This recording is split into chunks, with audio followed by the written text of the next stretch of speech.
50. 50? That's right. Today we're counting down our top 50 horror films of 2020 deuce.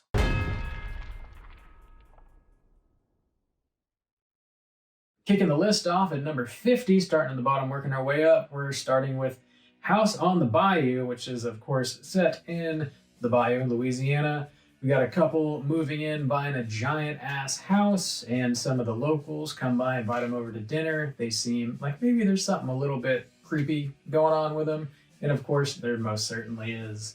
Coming in at number 49 is Wendell and Wild. This is the newest film from Henry Selick, the director of Coraline and Nightmare Before Christmas. It is an animated film, and it is starring Key and Peele, so definitely check that one out.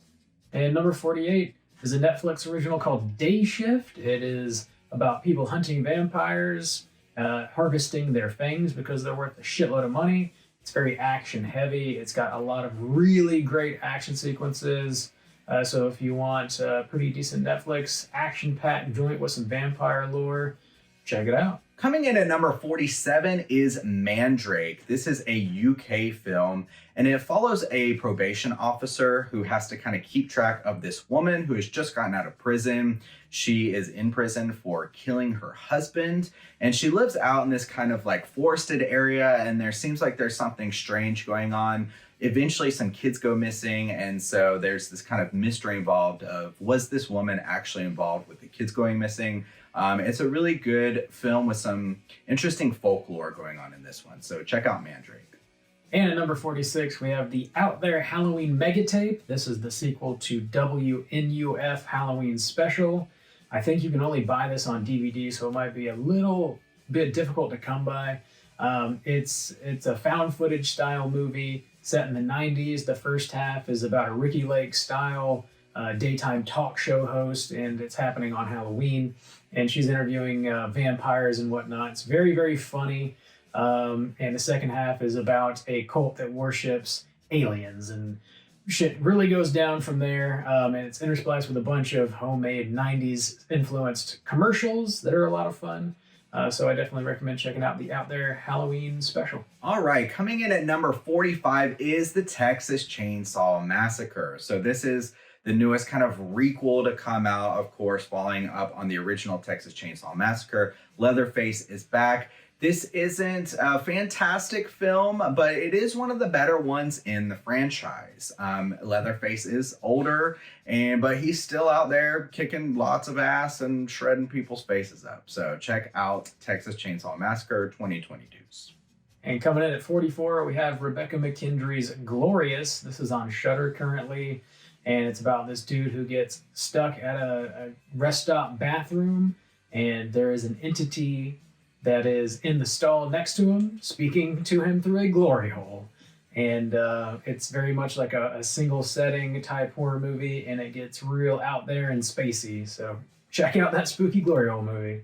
So 43 is Werewolf by Night, which is the Marvel Halloween special that came out. This isn't actually a full-length feature, but it is a fun, spooky tale that is black and white, very stylized. I was actually pretty impressed that it came from Marvel. It won't blow you away. It's definitely a Marvel property, but it's kind of like the most horror thing that Marvel has done in their MCU so far, and I thought it was a pretty fun watch for Halloween. Coming in at 42 is a fantastic watch for Halloween. It is The Barn 2.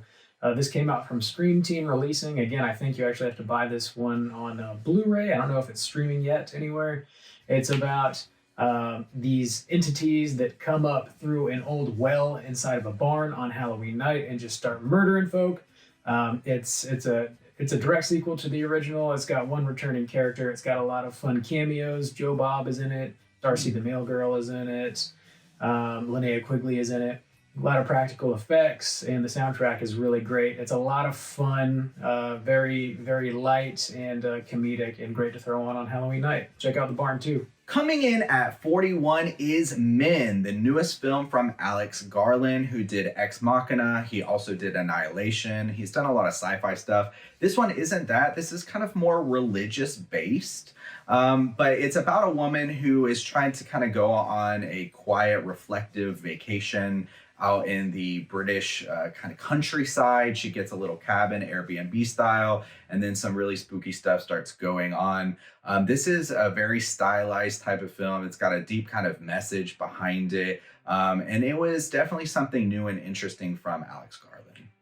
And at number 40, we have Who Invited Them? A young couple get a great deal on a huge house out in the Hollywood Hills. They move in and have a housewarming party. And another young couple show up that they're not quite sure who invited them.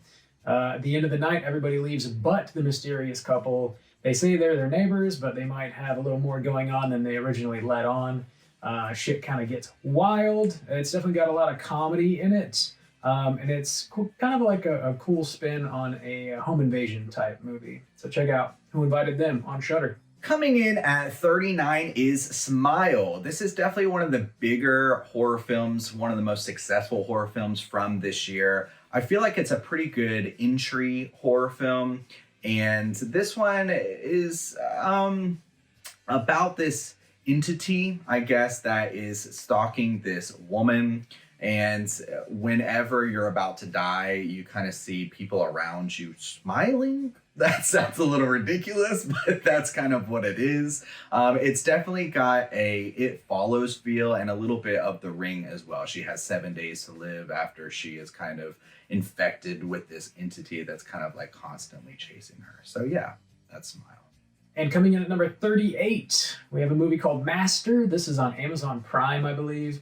The movie is about a young African-American girl who goes off to an Ivy League school. She's studying and she gets put up in a dorm room that had some witchy, murdery stuff happening in it.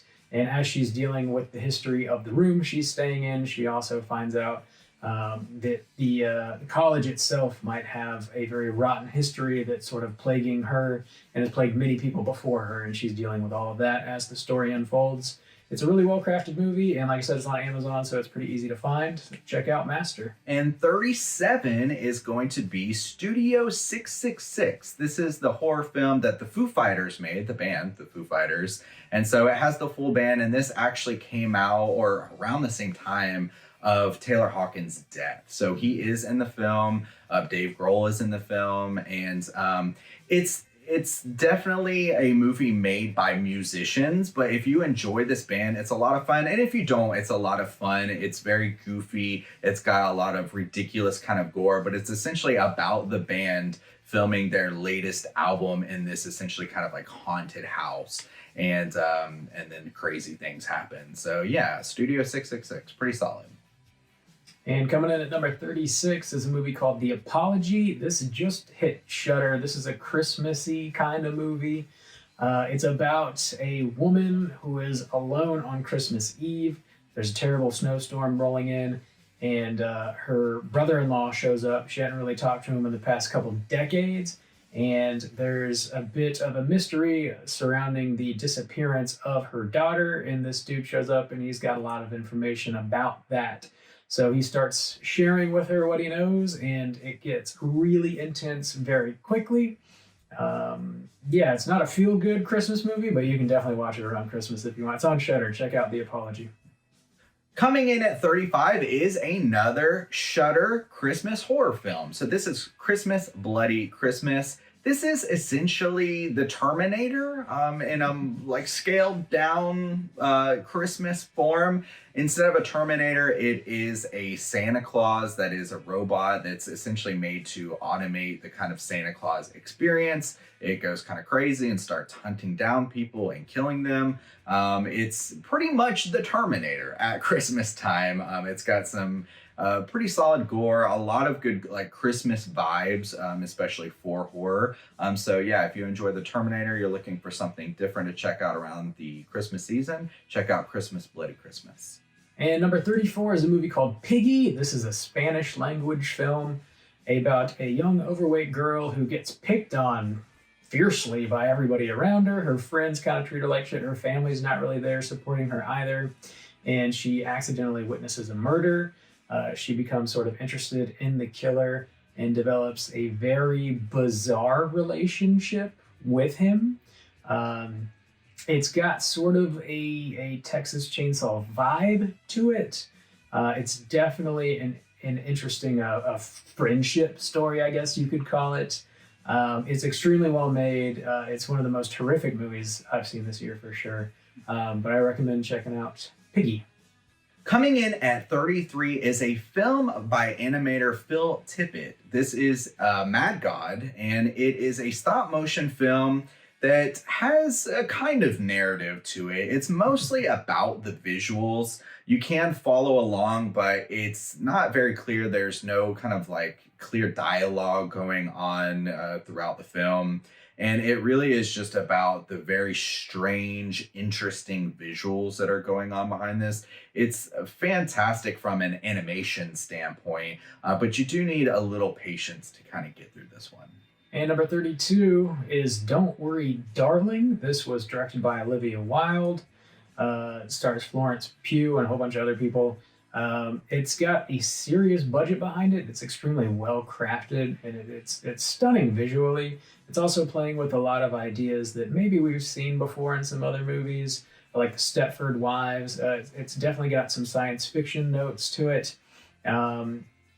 It reminds me a lot of Black Mirror, actually. It seems like a feature-length film that was birthed from a Black Mirror idea. It's about these housewives that live in a small community supporting their husbands. They're not quite sure what their husbands are doing at work all day, and the more they find out, the crazier things get. So check out Don't Worry, Darling. Coming in at number 31 is VHS 99. This is, of course, continuing on as another anthology type of film. If you've seen any of the VHS in the series, it's pretty consistent with that. It's very much based in the 90s, which is pretty cool from a style standpoint.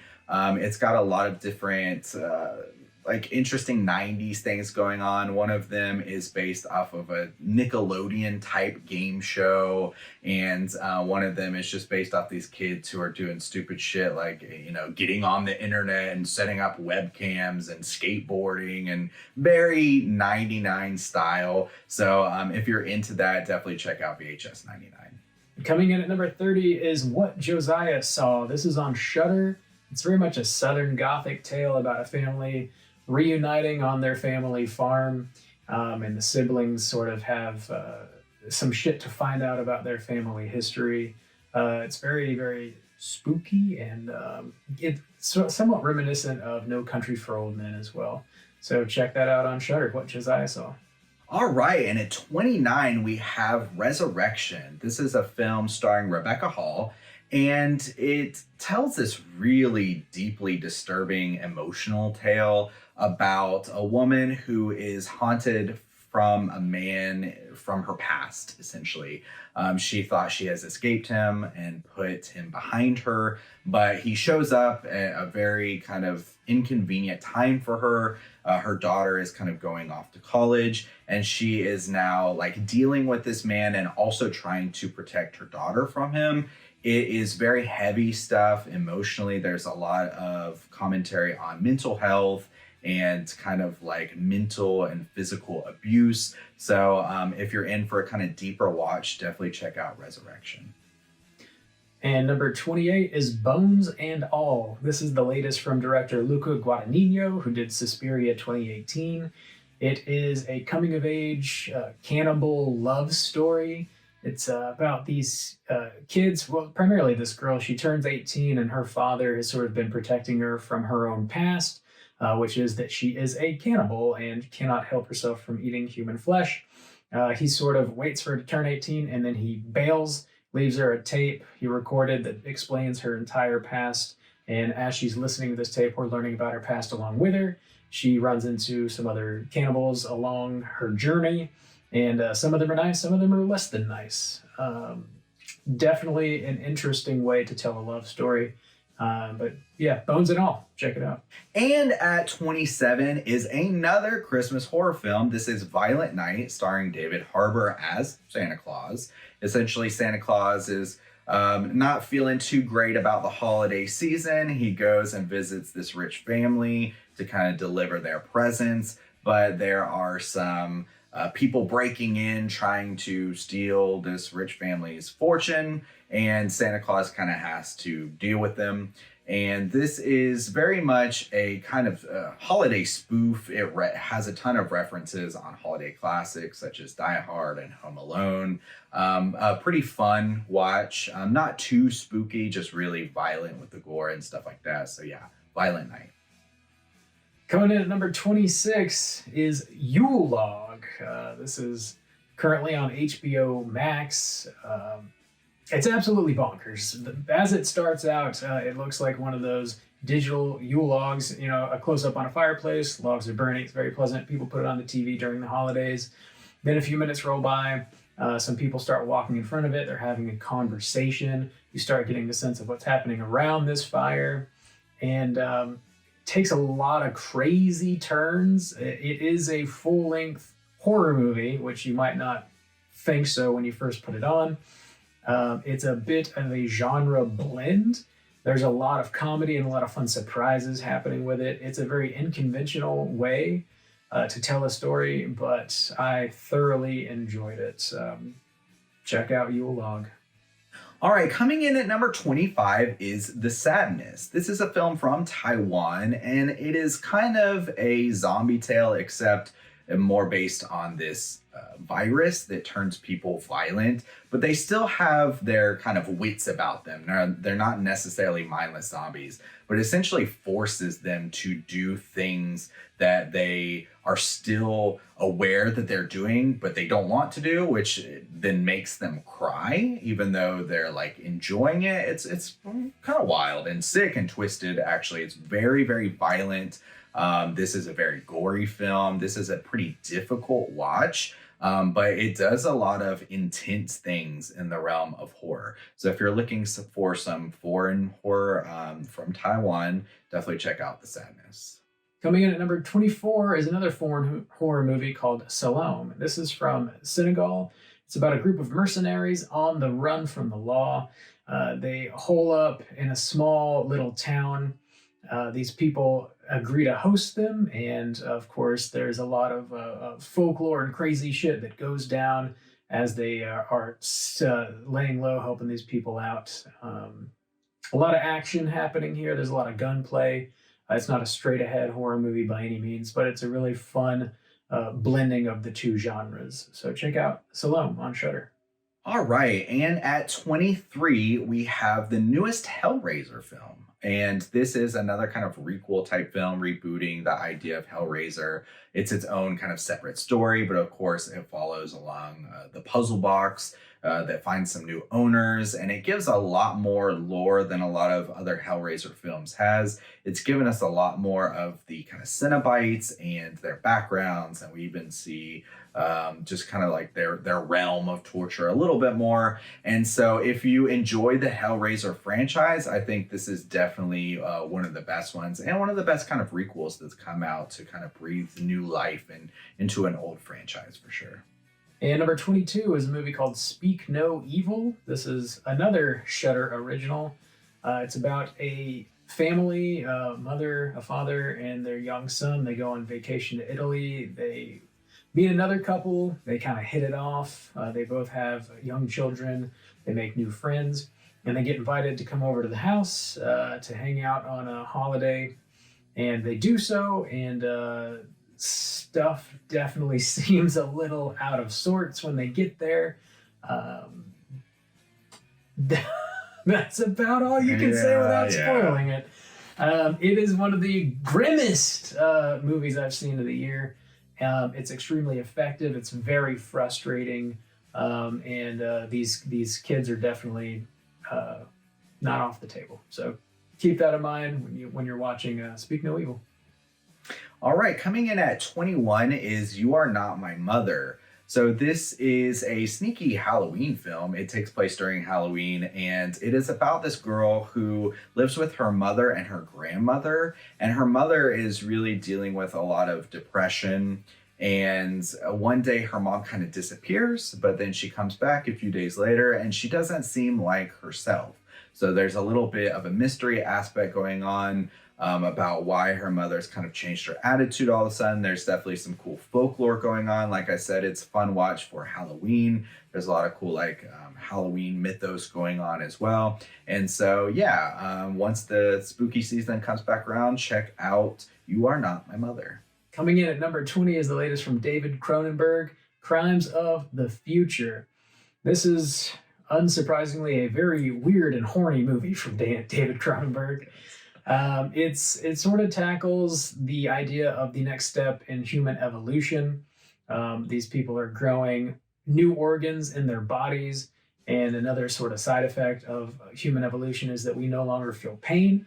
So he explores the ideas of heightened sexuality via surgery and tattooing these new organs, removing these new organs.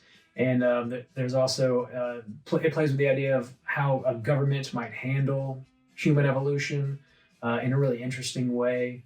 It's a very thought-provoking movie. And it's got all the Cronenberg hallmarks. The body horror is definitely in there for you. So check out Crimes of the Future. All right, coming in at 19 is Kimmy. So this follows a young woman who has gone through a kind of traumatic experience, and as a result, she has become a bit of a recluse. She has a lot of anxiety about leaving her house. So she works from home, but she works on this type of AI device that sits in your home, like a Siri or something like that. And as she is working on that, she hears some recordings that are very disturbing, and she kind of starts pulling that thread a little bit and gets deeper and deeper into this mystery, and then kind of comes across some danger as a result of that. So yeah, this is a very much a thriller type of film, very intense. You feel a lot for the main character, and you're kind of following along with her as she kind of solves this mystery. So yeah, check out Kimmy. Coming in at number 18 is a movie called Prey. This is the latest installment in the Predator franchise. It's currently on Hulu. It's set in 1719, and the Predator arrives on Earth and battles the Comanche Nation. There is one specific character who is a female, and they won't let her hunt with the boys, and she sort of steps in and defends her people in a way that nobody else is able to do so. It's a really interesting spin on the Predator franchise, and it's a nice surprise from Hulu for sure. So check out Prey. All right, number 17 is The Northman. So this is the newest film from Robert Eggers. It also is starring Anya Taylor-Joy, Alexander Skarsgård. So pretty stacked on that. And this is a Viking tale, a tale of revenge. It also has some kind of mythology built into it as well. It's not just a pure period piece. It does kind of work in some mythological horror elements. So very well crafted film. It's got some brutal scenes for sure, but it actually does take its time to tell a really interesting tale. Coming in at number 16 is a movie called Deadstream. This is currently on Shudder, and it's about a YouTube personality who was banned from the platform. He's trying to get back in the good graces of his viewers. And so on Halloween night, he decides to essentially torture himself for the entertainment of his viewers by going into a notoriously haunted house and doing anything and everything you would not want to do in a haunted house. He's got a Ouija board. He's trying to conjure the ghosts. He's trying to upset the ghosts, and he may or may not be successful in doing so. He's also a big scaredy cat, so this leads to a lot of comedic beats throughout the movie. And towards the end, it almost has like some Evil Dead vibes to it. It's a lot of fun. Very enjoyable, and it's a great found footage movie too. Check that out on Shudder, Deadstream. All right, coming in at number 15 is Terrifier 2. So this is another Halloween watch, and this is a very brutal film that was notorious for people, stories of people throwing up or passing out. Shooting their pants. Yeah, shooting their pants or leaving the theaters early. It's a very much a DIY type of project, a lot of practical effects. Very brutal, very bloody, very over the top type of gore, but it kind of took the scene by storm this Halloween, and got to give them props for their success. Coming in at number 14 is Mona Lisa and the Blood Moon. This is the latest film by Anna Lily Amirpour. who previously did A Girl Walks Home Alone at Night and The Bad Batch. She also did the 4th episode on Cabinet of Curiosities that came out on Netflix this past year. The story is about a young girl who escapes a mental institution. She basically just has a wild night on the town in New Orleans. She makes some new friends, and she has psychic abilities, and she uses those to her benefit for sure. It's got Craig Robinson in it. It's got some comedy. It's got some gore, but it's definitely light on the horror. I would say this is more of a science fiction type movie than it is an outright horror film. It's got a really baller soundtrack. The cinematography is fantastic, and I really dig this one. So check out Mona Lisa and the Blood Moon. Coming in at 13 is a new film from A24, Bodies, Bodies, Bodies. So this is a whodunit type of film, and essentially you're just kind of going through this house, this mansion, as a mystery murder is trying to be solved, and as a group of young people are trying to survive as well, not just kind of like solve the murder, but to kind of stay alive. And of course they kind of get picked off one by one, and you as a viewer are definitely trying to guess the situation as well. Very much a A24 style, but a lot of fun as well. So check out Bodies, Bodies, Bodies. Coming in at number 12 is The Black Phone. This is the latest from Scott Derrickson. It's set in the 70s, and it's about a serial killer that abducts children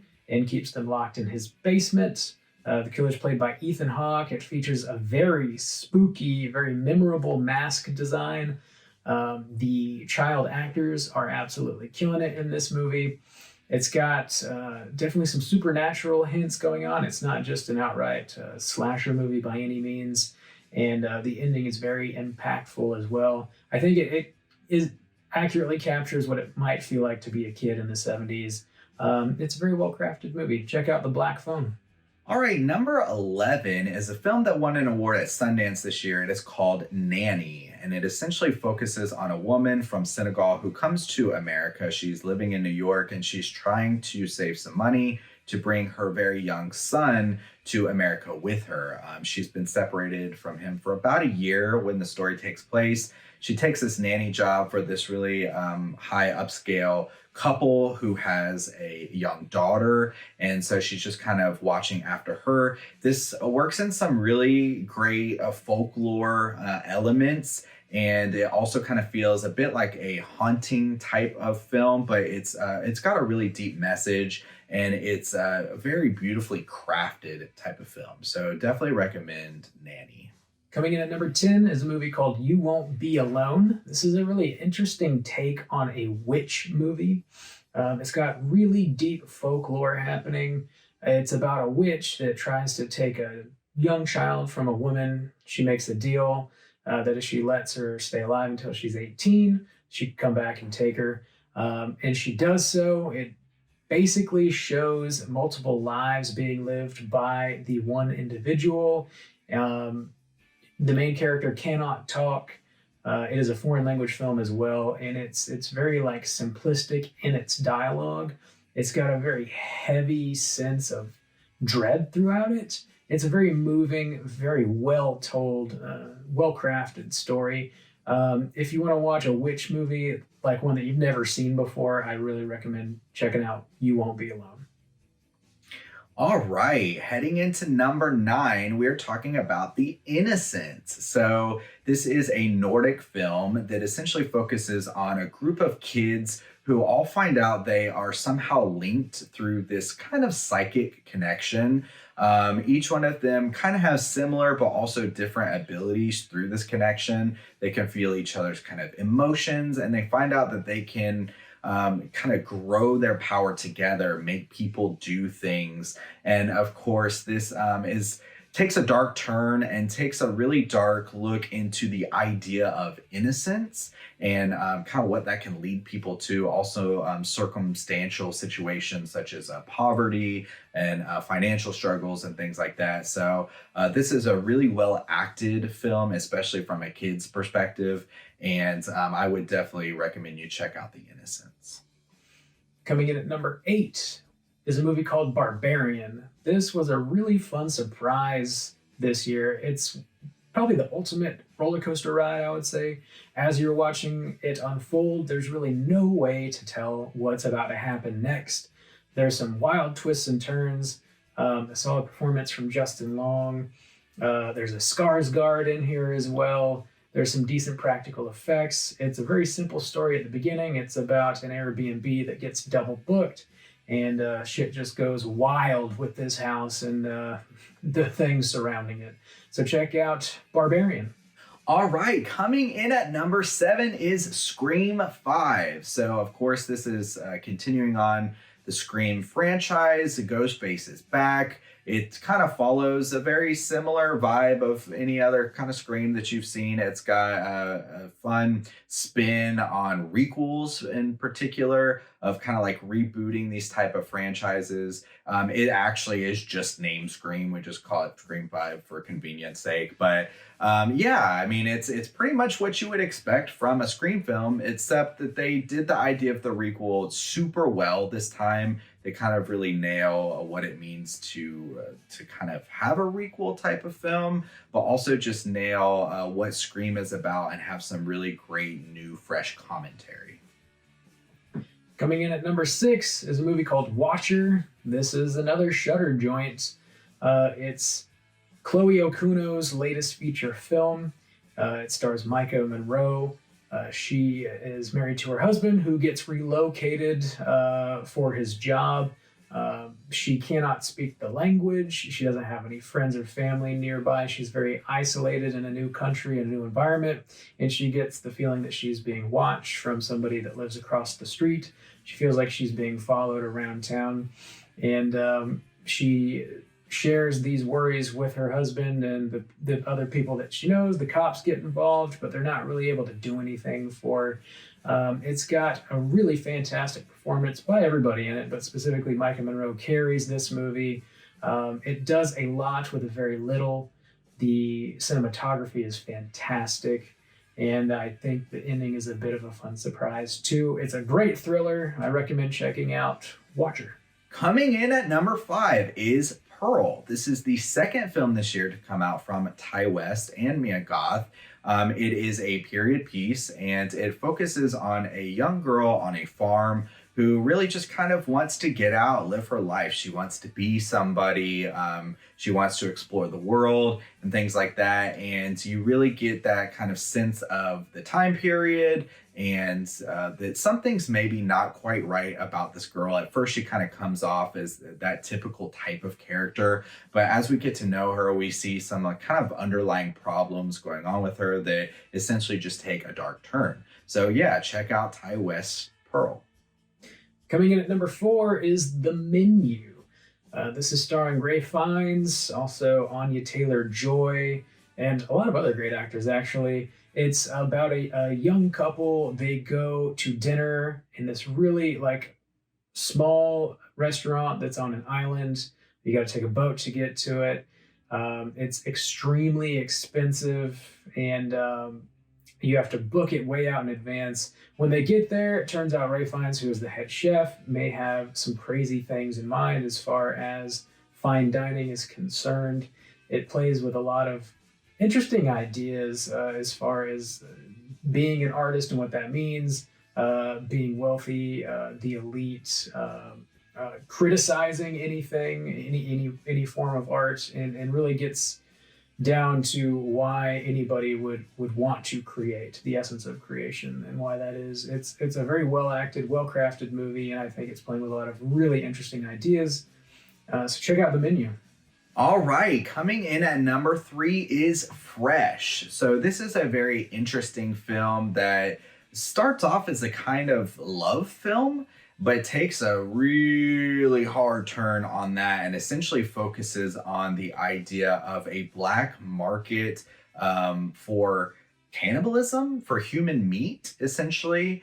And it goes in depth about what that culture could look like, and what somebody who would run that type of market as a human meat chef would do and how he would go about his life and his business. It was a complete surprise. It is a very well crafted film, very well acted film, and a very deeply disturbing yet interesting premise that they completely deliver on. So number 3, Fresh.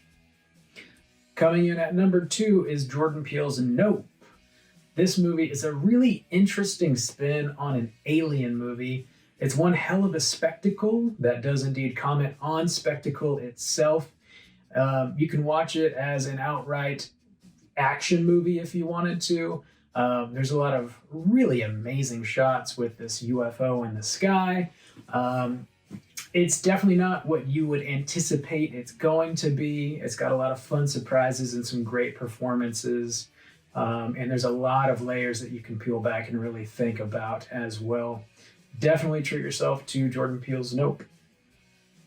Finally, coming in at number 1 is X. This is the first film that was released by Ty West and Mia Goth this year. It was a big surprise and very refreshing. It's essentially delivering on some Texas Chainsaw Massacre vibes. It's another period piece set in the 70s about this group of young people who are going to shoot a porno on this farm. But the owners of the farm have some nefarious past and some nefarious plans. And it just turns into like a really just like essential kind of horror film. It's very well acted. It's very well directed and written. It really just hits on all the notes you're looking for in just a straight up horror film. So Ty West killing it this year. But definitely at our number 1 spot, we had to put X.